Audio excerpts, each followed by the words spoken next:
আসসালামু আলাইকুম বন্ধুরা, বাঙালি কন্যা চ্যানেলে আপনাদেরকে অনেক অনেক স্বাগত। আজকে আমি আবার একটা নতুন ভিডিও নিয়ে আপনাদের কাছে হাজির হয়ে গেলাম। আজকে আমি এখানে মিষ্টি দই পাতবো, তার জন্য এখানে আমি কিছুটা দুধ নিয়ে নিয়েছি হাঁড়িতে। গ্যাসটা অন করে দুধটা বসিয়েও দিয়েছি। এখন দুধটা ফুটে ওঠার অপেক্ষায় ঢাকা দিয়ে দেবো।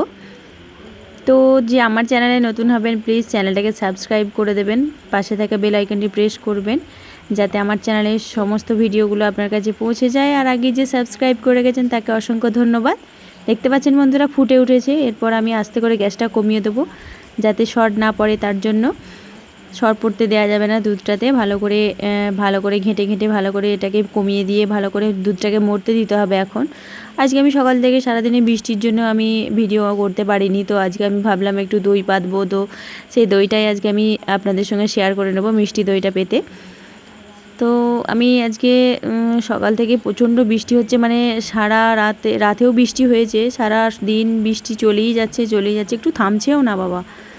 কি হবে জানি না, এবারে বন্যা টন্যা হয়ে যাবে নাকি জানি না। তো এইভাবে আমি ভালো করে নাড়িয়ে নিচ্ছি দুধটাকে। আর এই যে এখানে দেখতে পাচ্ছেন 10 টাকা প্যাকেটের আমুল দুধ নিয়েছি। এই আমুল দুধটা এখন আমি একটা পেয়ালাতে চামচ দিয়ে সেটাতে গুলে নেব ভালো করে। এই দেখতে পাচ্ছেন আমি তো এই আমুল দুধটা নিয়েছি। এরপর আমি কিছুটা দুধ দিয়ে আমুল দুধটাকে গুলে নিয়ে নেব। কিছুটা দুধ দিয়ে আমি আমুল দুধটাকে গুলে নিলাম। ভালো করে গুলে নিতে হবে যাতে কোনো ডেলা না পাকিয়ে থাকে, ডেলা পাকিয়ে থাকলে ভালো হবে না। এরপর আমি হাঁড়িতে যে দুধটা ফুটছে তাতে দিয়ে দেব।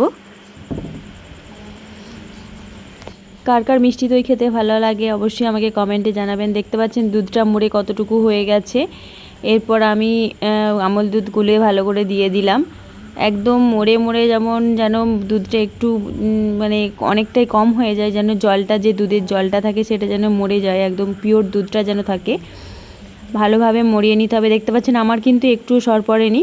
এরপর আমি পরিমাণ মতো চিনি দিয়ে নেবো, দিয়ে চিনিটাকে দিয়ে ভালো করে ফেটিয়ে নেবো।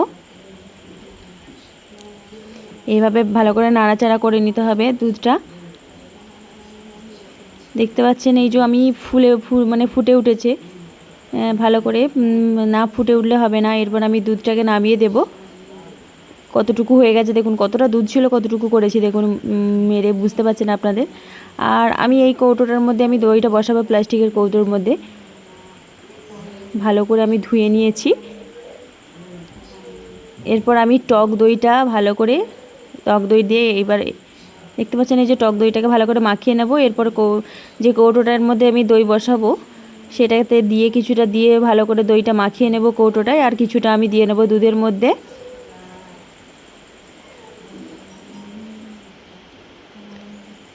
এই যে এখানে এই যে কৌটোটা ভালো করে রেখে দিচ্ছি। এরপর আমি এর মধ্যে দুধ দিয়ে ভালো করে দুধের সঙ্গে ভালো করে ফেটিয়ে নেব, দিয়ে পুরো টক দইটা আমি পুরো দুধটায় ঢেলে নেব।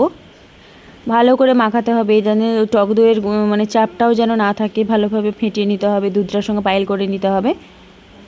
কে কে এর আগে মিষ্টি দই পেতেছো অথচ হয়নি, আপনাদের মধ্যে কে কে আছেন এরকম, আপনি অবশ্যই কমেন্টে জানাবেন। আমার কেমন লাগলো আজকের মিষ্টি দই পাতা সেটাও জানাবেন, লাইক শেয়ার করবেন অবশ্যই। এই যে এরপর আমি ভালো করে ওই দুধটার সঙ্গে মিশিয়ে নেব।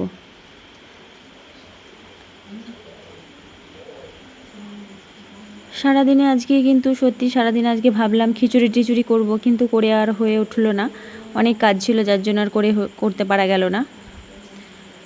এরপর আমি এর মধ্যে দুধটা ঢেলে দেবো ভালো করে। দেখতে পাচ্ছেন এই যে পুরো গাগুলোতে লাগানো হয়ে গেছে টক দইটা। এরপর আমি দিয়ে দেবো এরপরে মিষ্টি দইটা, মানে দুধটা ঢেলে দেবো এরপরে।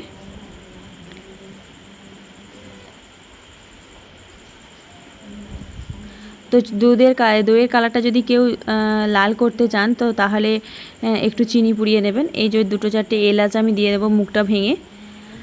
তো কেমন লাগলো বন্ধুরা অবশ্যই জানাবেন। এরপর আমি এটা ফ্রিজে রেখে দেবো, আর ফ্রিজ থেকে বার করলেই হয়ে যাবে দই। আজকে এ পর্যন্তই, পরে আবার দেখা হচ্ছে।